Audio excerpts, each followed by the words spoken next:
व्यापारी महासंघाच्या अध्यक्षपदी माननीय नगरसेवक नितीन सोनार तर उपाध्यक्षपदी अशोक कुमार लालवाणी यांची सर्वानुमते निवड करण्यात आली।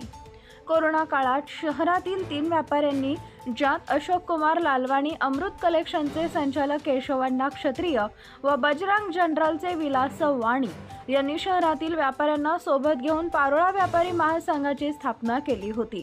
वेळोवेळी शासन दरबारी पाठपुरावा करून व्यापाऱ्यांची होत असलेली कुचंबणा शासन दरबारी मांडता यावी यासाठी महासंघाची स्थापना करण्यात आली असून नूतन कार्यकारिणीची बिनविरोध निवड करण्यात आली। यात नितीन सोनार यांची अध्यक्षपदी तर अशोक कुमार लालवाणी मनोज जगदाळे यांची उपाध्यक्षपदी सर्वानुमते निवड करण्यात आली, तर कार्याध्यक्षपदी प्रतीक मराठे, सचिव माननीय नगरसेवक मनीष पाटील, खजिनदार रोशन शहा यांच्यासह इतर कार्यकारिणींची निवड करण्यात आली। यावेळी अध्यक्ष उपाध्यक्ष यांनी व्यापारी हित जोपासले जाईल असं आश्वासन देत संघटित राहण्याचं आवाहन केले।